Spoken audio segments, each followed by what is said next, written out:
Hello friends, welcome to lovely classes. Friends, आज हम पढ़ने जा रहे हैं इन्वायरमेंट और इकोलॉजी में पारितंत्र की उत्पादकता और ऊर्जा प्रवाह। तो फ्रेंड्स, इसमें हम सबसे पहले कुछ वर्ड्स समझेंगे कि किसे क्या कहते हैं, ताकि हमें ये टॉपिक समझ में आसानी से आ जाए।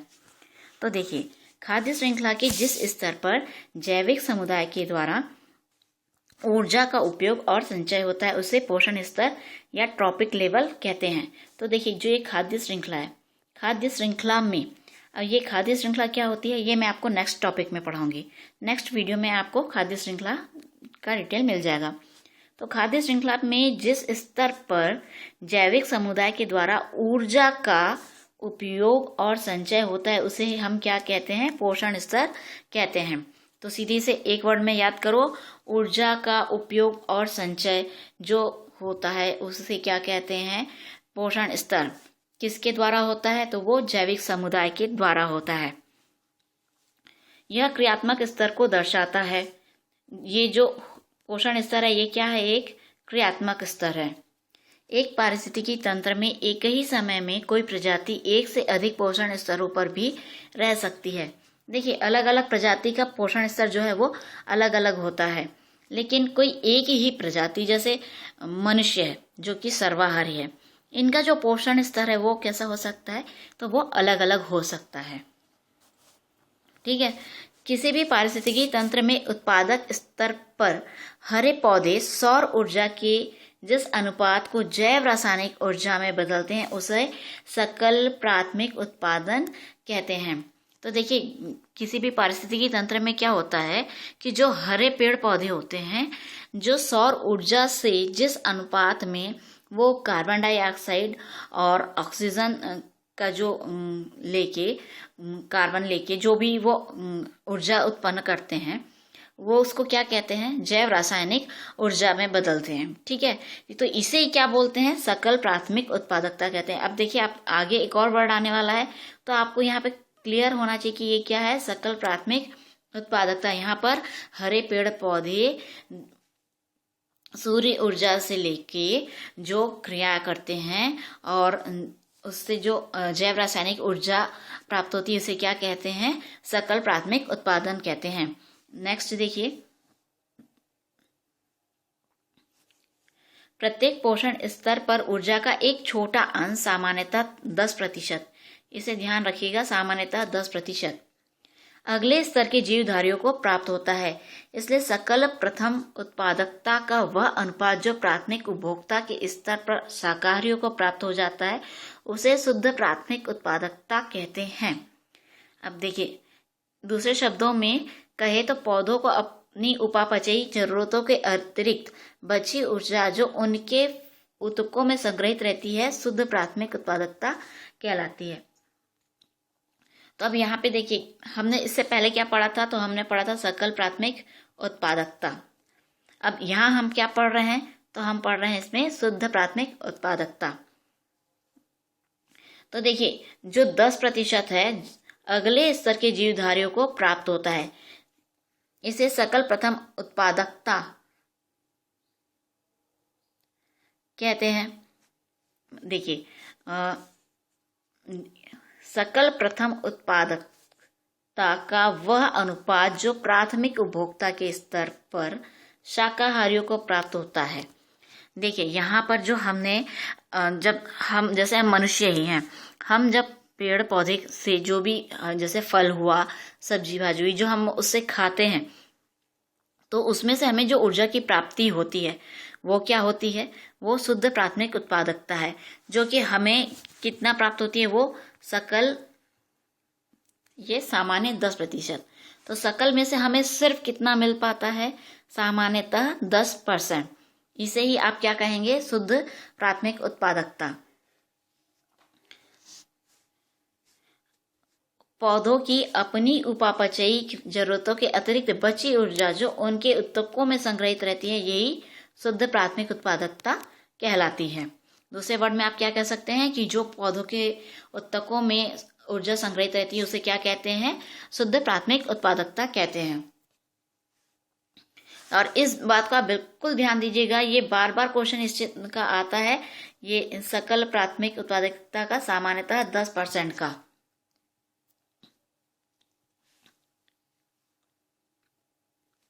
स्थलीय पारितंत्र में सर्वाधिक औसत शुद्ध प्राथमिक उत्पादकता जल भराव और दलदली क्षेत्रों में तथा विषुवत रेखीय वर्षा वनों की होती है।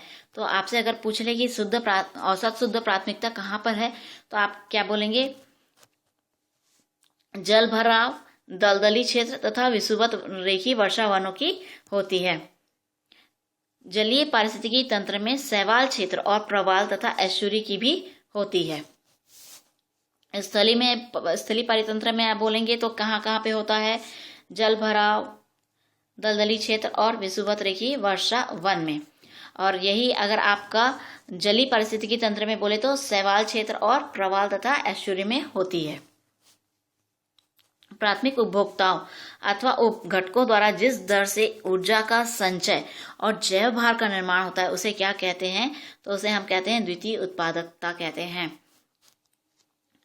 देखिए, हमने जब पौधे से फल फ्रूट जो भी खाए, हमें उस ऊर्जा को प्राप्त हुई, हमें ऊर्जा प्राप्त हुई। उसके बाद जब उस ऊर्जा से हम अपने में जो ऊर्जा का संचय करते हैं तो उसे क्या कहते हैं? उसे द्वितीय उत्पादकता कहते हैं। देखिए, फिर से मैं एक बार और रिपीट कर देती हूँ। जब प्राथमिक उपभोक्ता, जिसको हम किसको कहते हैं? पेड़ पौधे, उनमें जब जो 10% वो अपने उत्तकों में संचय करके रखते हैं, ठीक है, और उसको जब हम खाते हैं तो वो हमें ऊर्जा प्राप्त होती है। उस ऊर्जा में से कुछ ऊर्जा जो हम अपने में संचय कर लेते हैं, जैसे पौधे अगर जो ऊर्जा मिल रही है उसमें से कुछ जो है अपने उत्तक में संचय कर लेते हैं, ठीक है, जो शुद्ध प्राथमिक उत्पादकता कहलाती है। उसके बाद हम उसको ग्रहण करते हैं, वो हमें मिलती है। हमें पूरी ऊर्जा नहीं मिल रही है, हमें कितना मिल रहा है? 10%। उस 10% तो वो हमारे लिए कितना हो गया? 100%। की हम जो ग्रहण कर रहे हैं हमारे लिए 100% है। उसमें से कुछ % हम क्या कर लेते हैं? अब ऊर्जा का संचय कर लेते हैं। तो ये जो हम जो संचय कर रहे हैं और बाकी जो ऊर्जा बाहर वापस हो जाती है तो हमें उसे काउंट नहीं करना। जो हमारे अंदर रह जाती है उसको हम क्या कहते हैं? तो वो कहते हैं द्वितीय उत्पादकता, ठीक है। इसी तरह किसी भी पारिस्थितिकी तंत्र में ऊर्जा का एक दिवसीय प्रवाह होता है।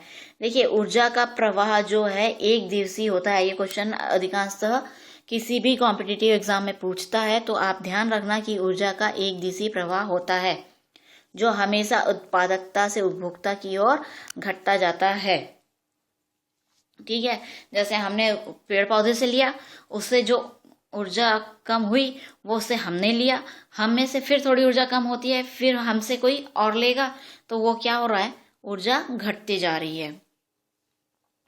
भू जैव रासायनिक चक्र के अंतर्गत अजैविक और जैविक समुदाय के मध्य पदार्थों का चक्रीय प्रवाह होता है, जिससे प्रत्येक पोषण स्तर पर कार्बनिक पदार्थों का संचरण होता है। प्रत्येक अगले उच्च पोषण स्तर के जैविक समुदाय को निम्न पोषण स्तर के समुदाय की अपेक्षा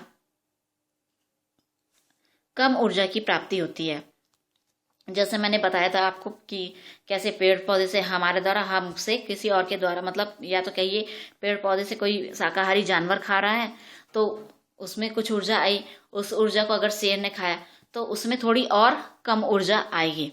तो इस तरह क्या होता है कि अगले उच्च पोषण स्तर के जैविक समुदाय को निम्न पोषण स्तर के समुदाय की अपेक्षा कम ऊर्जा की प्राप्ति होती है। मतलब शेर को सबसे कम ऊर्जा मिलेगी और हिरण है उसको थोड़ी ज्यादा ऊर्जा मिलेगी, और जो पेड़ पौधे हैं उनको सर्वाधिक ऊर्जा मिलेगी। इसलिए अपनी ऊर्जा जरूरतों को पूरा करने के लिए वे अधिक से अधिक कार्बनिक पदार्थों को संचय करते हैं। इस क्रिया को भूजैव आवर्धन कहते हैं। तो इस क्रिया को क्या कहा जाता है? भूजैव आवर्धन। क्या करते हैं? ये अपनी ऊर्जा जरूरतों को पूरा करने के लिए अधिक से अधिक कार्बनिक पदार्थों का संचय। तो जैविक समुदाय द्वारा अपनी ऊर्जा जरूरतों को पूरा करने के लिए अधिक से अधिक कार्बनिक पदार्थों का जो संचय किया जाता है, इस क्रिया को क्या कहा जाता है? भू जैव आवर्धन क्रिया कहते हैं। याद हो गया? नहीं है तो याद कर लीजिए, ये बहुत इंपॉर्टेंट क्वेश्चन है। ये इसमें से ये 1 पेज पढ़ाया मैंने आपको, इस पेज में से कम 10 क्वेश्चन बनते हैं और आते भी हैं, तो ध्यान दीजिए इसको। चलिए आगे देखते हैं। परितंत्र में ऊर्जा का प्रवाह। तो देखिए, परितंत्र में ऊर्जा का प्रवाह हमको देखना है, तो सबसे पहले ये देखिए कि ऊर्जा होती क्या है।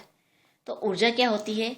किसी भी वस्तु के कार्य करने की क्षमता को क्या कहते हैं? ऊर्जा कहते हैं। ठीक है, ऊर्जा ना तो नष्ट की जा सकती है, ना ही उत्पन्न की जा सकती है। ऊर्जा का केवल हम क्या कर सकते हैं? उसका रूप परिवर्तन या उसका जो प्रकार, मतलब उसको एक प्रकार से दूसरे प्रकार में हम उसको परिवर्तित कर सकते हैं, लेकिन ऊर्जा को ना तो उत्पन्न किया जा सकता है, ना ही इसको नष्ट किया जा सकता है। अब देखिए, पारितंत्र में जैविक संरचना के निर्माण तथा आवश्यक आंतरिक ऊर्जा के स्तर को बनाए रखने के लिए ऊर्जा तथा पदार्थों का निवेश होता रहता है, ताकि पारिस्थितिकी तंत्र सुचारू रूप से कार्यशील हो सके। तो देखिए, ऊर्जा का क्या है? निवेश भी होता है और उसका बहिर्गमन भी होता है। पारितंत्र में ऊर्जा तथा पदार्थों का बहिर्गमन भी होता है। ये देखिए आ गया, बहिर्गमन भी होता है, निवेश भी होता है और बहिर्गमन भी होता है।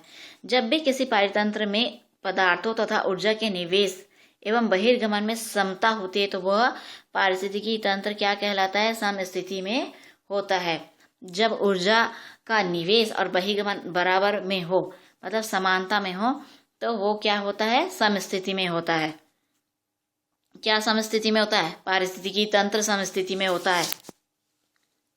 अन्यथा वह पारितंत्र असंतुलन की दशा में पहुंच जाता है, जिसके कारण कई प्रकार की पर्यावरण एवं पारिस्थितिकी समस्याएं पैदा हो जाती है। जैसे अभी फ्रेंड्स आप लोग को पता है कि अभी हमारा ओजोन क्षरण की बहुत ज़्यादा प्रॉब्लम हो रही है। क्यों हो रही है? क्योंकि जितना हमें पेड़ों से ऑक्सीजन मिलती है, हम क्या करते जा रहे हैं? पेड़ काटते जा रहे हैं, काटते जा रहे हैं। तो ऑक्सीजन के स्रोत हमारे खत्म हो गए, मतलब खत्म हो रहे हैं, हो नहीं गए, खत्म हम कर रहे हैं। धीरे धीरे इनका क्या हो रहा है? कमी हो रही है। तो हमारा जो निवेश है वो क्या हो गया है? कम हो गया है। अब क्या हो रहा है? फैक्ट्रियों से कार्बन बहुत ज़्यादा निकल रहा है। जो कार्बन निकल रहा है और बहुत ज़्यादा जो जहरीली गैसें और मतलब जो पर्यावरण को नुकसान पहुंचाते हैं, ऐसे गैसें वायुमंडल में पहुंच रही है, जिससे क्या हो रहा है कि ओजोन क्षरण जो है उसको क्षति पहुंच रही है। अब यहाँ क्या हो गया? असंतुलन हो गया है। क्यों असंतुलन हो गया? कि हम सिर्फ पेड़ काटते जा रहे हैं, लेकिन पेड़ों को लगा नहीं रहे। अगर हम पेड़ काटें और उसके बाद हम वापस पेड़ लगाए तो वो संतुलन की स्थिति हो जाती है। लेकिन यहाँ तो क्या है? सिर्फ काटना है, लगाना बिल्कुल नहीं है। तो फिर वहाँ पे पेड़ों की जब कमी हो रही है, तो प्रकृति में संतुलन कैसे बनेगा? इसीलिए क्या हो जाता है? पारितंत्र में असंतुलन की स्थिति हो जाती है। आपने देखा होगा कि अभी इतना ज़्यादा पर्यावरण प्रदूषण हो गया है कि हम बचपन में जो चिड़िया देखते थे ना, गौरैया चिड़िया, हमारे आंगन में फुदकते रहती थी, लेकिन आज की डेट में हम लोग को वो चिड़िया नजर ही नहीं आती। पहले कौवे दिखते थे, अब तो कौवे भी नहीं दिखते। क्या है? क्यों है? क्योंकि ये सब पर्यावरण का जो प्रदूषण हुआ है, उससे मतलब उन जानवरों को, पक्षियों को बहुत ज़्यादा तकलीफ होने लग गई। तो वो धीरे धीरे क्या हो रहा है? समाप्ति की ओर हो रहा है। इससे क्या हो रहा है? अब आप ये चीज़ बहुत ध्यान दीजिएगा कि अगर प्रकृति से कोई भी किसी भी जीव की कमी या अधिकता होती है, तो वो क्या करता है? असंतुलन की स्थिति पैदा कर देता है। तो वही उससे क्या हो जाता है? हमारा जो पारितंत्र है वो असंतुलन की दशा में पहुंच जाता है। आपको ये चीजें समझ में आ गई होगी। किसी भी पारिस्थितिकी तंत्र में सभी जीवित जीव मशीन के समान होते हैं, क्योंकि ये कार्य के लिए ऊर्जा का उपयोग करते हैं। अब देखिए, कोई भी कार्य जो होता है वो किसके माध्यम से होता है? ऊर्जा के माध्यम से होता है। क्योंकि हमने पढ़ा है कि किसी भी वस्तु के कार्य करने की क्षमता को ऊर्जा कहा जाता है। ठीक है, तो हम कोई भी काम करें, चाहे वो सजीव हो चाहे निर्जीव हो, तो उसमें क्या होती है, ऊर्जा होती है। ऊर्जा के बिना कोई कार्य नहीं हो सकता। तो पारिस्थितिकी तंत्र में सभी जीवित जीव जो हैं मशीन के समान होते हैं, क्योंकि ये कार्य के लिए ऊर्जा का उपयोग करते हैं तथा ऊर्जा को एक रूप से दूसरे रूप में परिवर्तित करते रहते हैं। देखिए, मैंने कहा था कि ऊर्जा को हम एक रूप से दूसरे रूप में परिवर्तित कर सकते हैं, लेकिन इसको न तो उत्पन्न किया जा सकता है, न ही नष्ट किया जा सकता है। पृथ्वी पर जीवधारियों के लिए समस्त ऊर्जा का लगभग 1% ही हरे पौधे प्रकाश संश्लेषण द्वारा संचित करते हैं, और यही ऊर्जा बाद में संपूर्ण जीव जगत को ऊर्जा प्रदान करती है। देखिए, जो पृथ्वी पर जीवधारियों के लिए समस्त ऊर्जा का लगभग 1% जो होता है वो हरे पेड़ पौधे प्रकाश संश्लेषण द्वारा संचित करते हैं, और जो ये 1% ऊर्जा है यही संपूर्ण विश्व के जो जीव जगत है उनको ऊर्जा प्रदान करती है। तो सोचो, प्रकृति में कितनी ऊर्जा है, आप उसका 1% मिल रहा है पेड़ पौधों को, और उस 1% से आपको ऊर्जा मिल रही है। मतलब जो इस प्रकृति है वहां पर कितनी ऊर्जा होगी, आप कल्पना भी नहीं कर सकते। एक पृथ्वी बस में 1% भाग आता है। तो चलिए अब ऊर्जा के प्रकार पढ़ लेते हैं। तो देखिए, हमें ये जो ऊर्जा के प्रकार वगैरह है ये किसका है, ये सब फिजिक्स केमिस्ट्री का है। ठीक है, हमें वहाँ की चीज़ों को अभी यहाँ नहीं पढ़ना है, हमें किससे रिलेट करके पढ़ना है।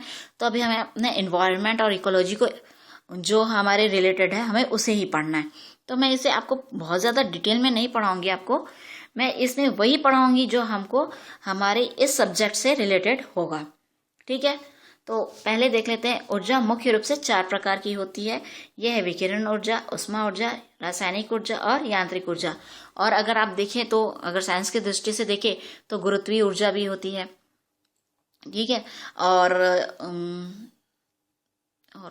अभी मुझे याद नहीं आ रहा, और भी ऊर्जा होती है। ऊष्मीय ऊर्जा, हाँ ऊष्मीय ऊर्जा, ऊष्मा ऊर्जा तो है ही, ऊष्मीय ऊर्जा और बहुत सी ऊर्जा होती है, मुझे भी याद नहीं आ रही है। गुरुत्वीय ऊर्जा होती है। ठीक है, तो चलो अभी हम इन 4 को ही पढ़ लेते हैं। तो देखिए, सबसे पहला क्या है कि सूर्य द्वारा ऊर्जा किरणों के रूप में प्राप्त होती है, विकिरण ऊर्जा कहा जाता है। कुछ ऊर्जा प्रकाश ऊर्जा के रूप में दिखाई पड़ती है, जो शीघ्र ऊष्मा ऊर्जा में परिवर्तित हो जाती है। उसी कारण वातावरण जो रहता है वो गर्म रहता है।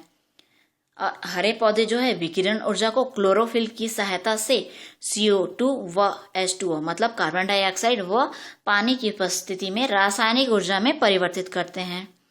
यह ऊर्जा कार्बनिक पदार्थों में रासायनिक बंधों के रूप में उपस्थित होती है। यांत्रिक ऊर्जा द्वारा कोई कार्य संपन्न किया जाता है, यह 2 प्रकार की होती है। तो अब ये देखिए, ये कौन कौन सी है। यह है स्थितिज ऊर्जा तथा गतिज ऊर्जा। स्थितिज ऊर्जा सदैव संचित रूप में रहती है। जब इसका परिवर्तन स्वतंत्र ऊर्जा में होता है तो यह गतिज ऊर्जा कहलाती है। पारितंत्र में विभिन्न प्रकार की ऊर्जा का एक दूसरे में परिवर्तन कुछ नियमों के अनुसार होता है। इन्हें उष्मागतिक नियम भी कहते हैं।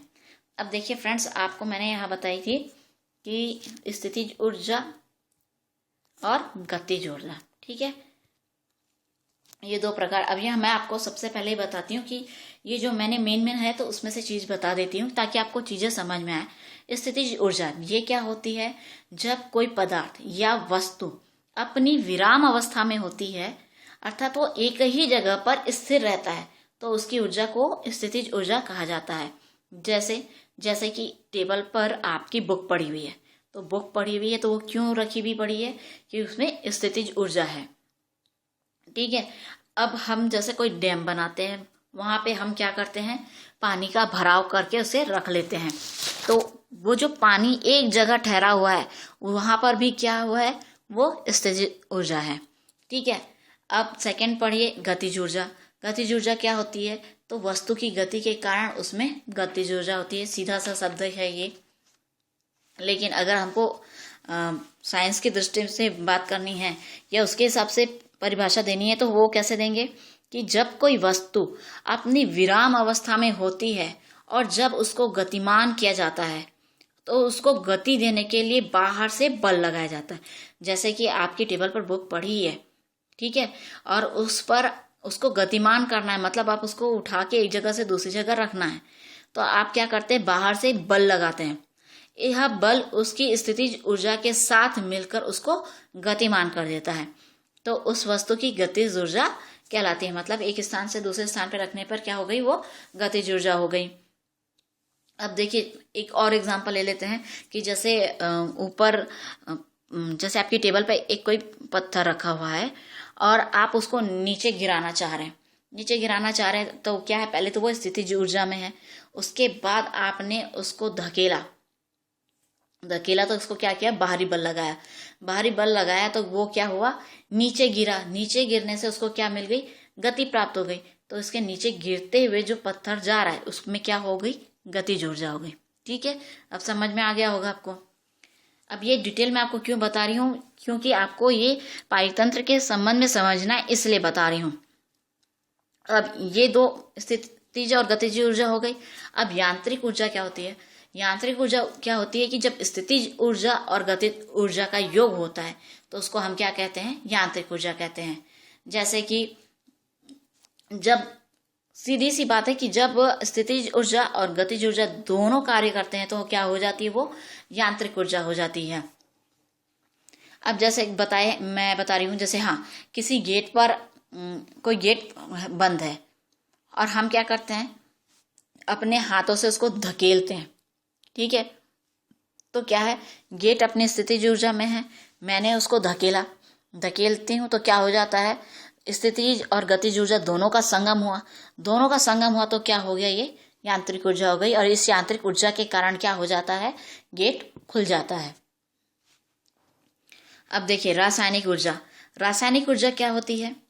रासायनिक ऊर्जा होती है कि देखिए किसी भी पदार्थ के मध्य भाग में क्या होता है, अणु और परमाणु होते हैं।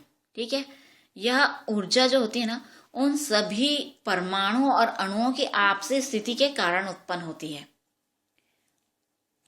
आपको जैसे पता है कि किसी भी पदार्थ में अणु और परमाणु होते हैं, तो जब इनमें क्रिया होती है या इनमें जो आपसी स्थिति जो होती है उसके कारण इसमें ऊर्जा उत्पन्न होती है। तो देखिए इसका एक उदाहरण दे देती हूँ मैं आपको। हाँ, जैसे कोयले को हम जलाते हैं या कोई भी ईंधन हम जलाते हैं तो उससे क्या होती है, जो ऊर्जा हमें मिलती है वो कौन सी ऊर्जा होगी, वो रासायनिक ऊर्जा होगी। ठीक है, किसी भी हम ईंधन को जलाते हैं तो उससे हमें क्या मिलती है, रासायनिक ऊर्जा मिलती है। अब देखिए उष्मीय ऊर्जा, तो देखिए उष्मीय ऊर्जा में क्या है कि जब छोटे छोटे अणु, जो पदार्थ है छोटे छोटे अणुओं से मिलकर बनते हैं और ये कण जब उसके अंदर गति करने लगते हैं तो इस कण के अंदर जब गति होती तो उसमें जब बहुत ज़्यादा गति होने लगती है, तो क्या होता है उससे कि वे अणु और परमाणु जो होते हैं वो आपस में एक दूसरे से टकराने लगते हैं। और जब ये टकराते हैं तो उसमें क्या होता है, ऊर्जा का संचार होता है। और ये ऊर्जा जो है जिससे क्या है कि गर्माहट मिलती है। ये जब गति करते हैं तो उससे क्या मिलती है, ऊर्जा मिलती है, और जो किस रूप में होती है, वो उष्मा के रूप में होती है। ठीक है, तो ये जो पदार्थ क्या होता है फिर उससे गर्म होने लगता है, तो इसको क्या कहते हैं, पदार्थ की उष्मीय ऊर्जा कहते हैं। जैसे कि बता रही हूँ, जैसे कि हम गैस पर पानी गर्म कर रहे हैं तो हम बर्तन को गर्म करते हैं, तो बर्तन पहले गर्म होता है तो पहले खुद बर्तन गर्म हो जाता है, फिर उस पर हम क्या करते हैं कि ठंडा पानी डाल दिया, हमने डाला ठंडा है, लेकिन जो बर्तन है हमारा वो तो गर्म है। अब गर्म है तो क्या है, बर्तन के अंदर के जो कणु अणु जो भी है वो जो है गति करके गर्म हो गए। उसके बाद जब पानी के संपर्क में आए तो पानी के अणुओं में क्या होने लग गई, गति होने लग गई। तो धीरे से धीरे क्या होता है कि पानी भी क्या होने लगता है, गर्म होने लगता है। तो इसका क्या मतलब हुआ कि आपकी उष्मीय ऊर्जा पानी के अंदर स्थानांतरित हो गई है। मतलब जो बर्तन में उष्मीय ऊर्जा थी वो पानी में स्थानांतरित हो गई है। समझ में आ गया कि जब दो कणुएं आपस में मिलते हैं तो उसमें जो ऊर्जा उत्पन्न होती है वह उष्मीय ऊर्जा होती है। जैसे आपने देखा होगा कि जब प्राचीन काल में माचिस वगैरह सब किसी का आविष्कार नहीं हुआ था तो लोग क्या करते थे, दो पत्थर को रगड़ते थे और उससे अग्नि उत्पन्न होती थी। तो क्यों होती थी भाई? इसीलिए क्योंकि दो अणु परमाणु जब आपस में टकराते हैं तो उसमें क्या उत्पन्न होती है? ऊर्जा। और उस ऊर्जा से क्या उत्पन्न होती है? ऊष्मा। तो ये आपकी कौन सी ऊर्जा हो गई? ऊष्मीय ऊर्जा। चलिए एक और कौन सा बच गया? हाँ, विकिरण ऊर्जा। विकिरण ऊर्जा क्या है कि जब विद्युत चुंबकीय, हाँ मैंने कहा था, मैं भूल रही हूँ, विद्युत चुंबकीय और जो गुरुत्वीय ऊर्जा, दो ऊर्जा ये होती है। तो विद्युत चुंबकीय और गुरुत्वीय विकिरण की ऊर्जा होती है, ठीक है। अगर विकिरण प्रकाश के रूप में हो तो यह आंखों द्वारा देखा जा सकता है। जैसे कि जब सूर्य पृथ्वी पर आता है तो आप कई बार देखे होंगे कि इंद्रधनुष बन जाता है। तो ये क्या होता है? ये प्रकाश के रूप में होता है और हम इसे आंखों से देख सकते हैं। सूर्य से जो उसकी रोशनी आती है, उसकी किरणें हम आंखों से थोड़ा देख सकते हैं। मतलब सूर्य को तो नहीं देख सकते पर उसकी किरणों को तो हम देख सकते हैं ना कि प्रकाश आ रहा है। तो जो हम आंखों से देख सकते हैं वो क्या है? विकिरण है। मतलब और कई विकिरण ऐसी होती है ना जो आंखों को दिखाई नहीं देती। तो सूरज में इसी विकिरण ऊर्जा द्वारा गर्म करने की क्षमता होती है। तो इससे क्या हो जाता है? आपकी गर्मी बढ़ जाती है। तो सूर्य की जो किरणें जो गर्म करने की क्षमता रखती है उसको क्या कहते हैं? हम विकिरण कहते हैं, ठीक है। और जो विकिरण ये जो होती है वो क्या है? वो आंखों से दिखाई नहीं देगी। मतलब हमारी आंखों से, हम मानवीय जो आंखें हैं, हम इसको देख नहीं सकते। तो ये होती है आपकी विकिरण ऊर्जा। देखिए विकिरण ऊर्जा से आपको मैं एक और बताती हूँ। देखिए जब सूर्य का प्रकाश धरती पर आता है तब वो जब जमीन से टकराता है और वो वापस वायुमंडल की ओर जाता है तो उससे क्या हो जाता है कि वायुमंडल और गर्म होने लगता है। तो गर्मी में आप देखे होंगे कि सूर्य की किरणें कुछ ज़्यादा ही तेज पड़ती है तो क्या हो जाता है? बहुत ज़्यादा गर्म होता है। तो ये क्या हो जाती है? एक तरह की विकिरण ऊर्जा ही है, ठीक है। और अगर जैसे ओजोन परत का क्षरण हो रहा है तो बोलते हैं ना कि कुछ विकिरण, सूर्य की विकिरण ऊर्जा हमारे पृथ्वी पर आ जाएंगी, ऐसा मतलब अब जो चिंता प्रकट की जाती है तो वो यही है कि जो सूर्य के प्रकाश में किरणें जो है कुछ, वो क्या है? विकिरण होती है।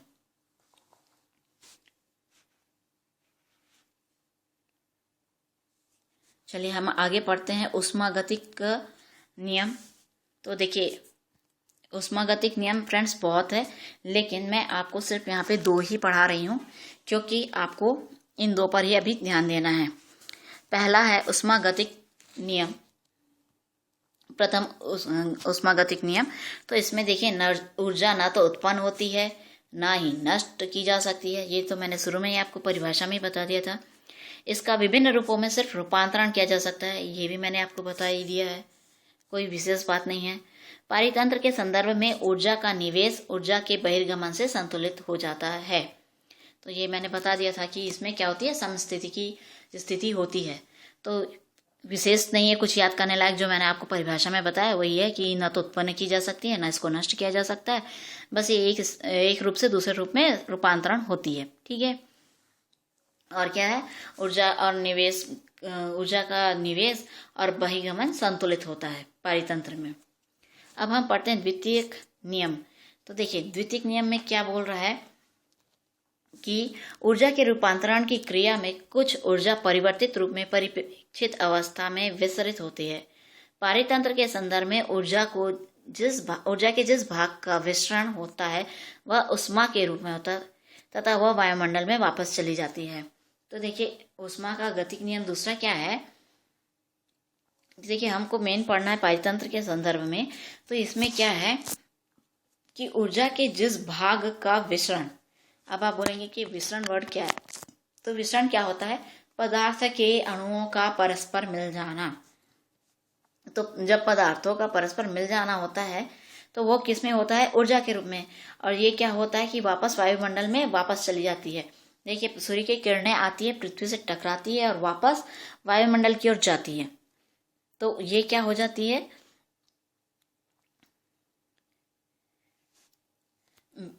एक दूसरे से मिल जाती है। बस ये इतना ही है और कुछ है ही नहीं। और ये क्या है जो वापस चली जाती है? वो क्या है? वो ऊष्मा के रूप में होता है, ठीक है, बस यही है कि ये जो चला जाता है वो गर्मी होती है, और वो किस में होती है, वो उष्मा के रूप में होती है। और उष्मा के रूप में होती है तो हमें क्या महसूस होती है, गर्मी महसूस होती है। तो इसमें कुछ विशेष मुझे लग नहीं रहा है कि ये बहुत नियम ये है।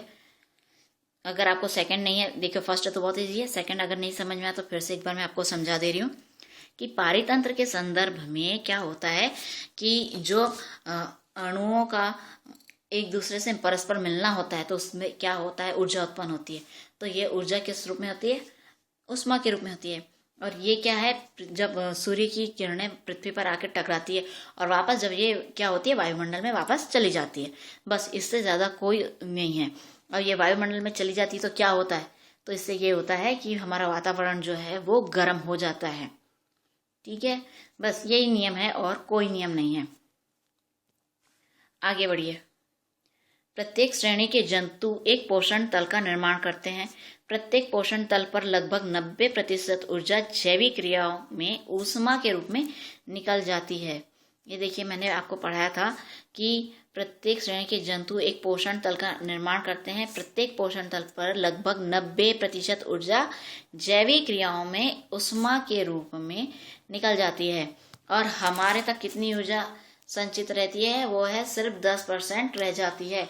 ये पॉइंट्स फ्रेंड्स बहुत ज़्यादा इम्पोर्टेंट है, आप इसको याद रखिएगा बिल्कुल।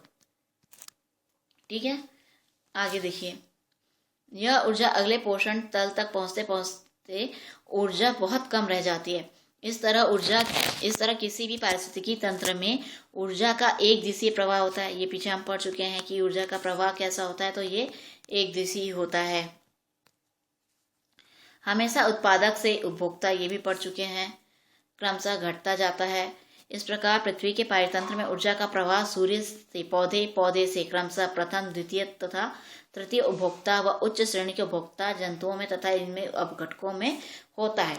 तो अब देखिए, पोषण स्तर पर 3 संकल्पनाएं पाई जाती है। एक है खाद्य श्रृंखला, दूसरा है खाद्य जाल और तीसरा है पारिस्थितिकी पिरामिड। इन तीनों के बारे में हम डिटेल नेक्स्ट वीडियो में पढ़ेंगे, लेकिन इतना आपको ध्यान रखना है कि ऊर्जा का प्रवाह क्या है। तो पौधे से, और पौधे से फिर प्रथम, द्वितीय और फिर तृतीय उपभोक्ता व उच्च श्रेणी के। तो आप इसको कह सकते हैं कि निम्न से उच्च स्तर में ऊर्जा का प्रवाह होता है। ठीक है, ये कर सकते हैं। और एक तो ये है कि आप जो ऊर्जा है वो उत्पादक से उपभोक्ता तक क्रमशः घटती जाती है। अब मैं आपको मेन चीज जो याद कराने वाली बात है वो पूछ लेती हूँ और बता देती हूँ। अगर याद नहीं है तो एक बार रिविजन करा देती हूँ कि संपूर्ण पृथ्वी, जो पृथ्वी है उसमें उस ऊर्जा का केवल 1% भाग पेड़ पौधे प्राप्त करते हैं। केवल 1% भाग पेड़ पौधे प्राप्त करते हैं। फिर उन पेड़ पौधों से उनके ऊतकों में जो ऊर्जा संचित रहती है वो जो है वो प्राथमिक उपभोक्ता को प्राप्त होती है। ठीक है, फिर प्राथमिक उपभोक्ता से उस ऊर्जा का 10% वापस किसको प्राप्त होता है, द्वितीयक उपभोक्ता को। तो ऐसे ऊपर से नीचे की ओर ये 10% का लेस होते होते होते होते तक जाता है। ठीक है, इस बात को ध्यान में रखिएगा। अब इसमें कोई कंफ्यूजन नहीं, याद हो गया होगा लगभग सभी चीज़ें।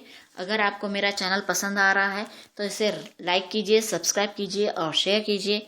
और हाँ, अगर कोई ऐड आता है तो इसे स्किप मत कीजिए, इसे पूरा देखिए। Thank you very much.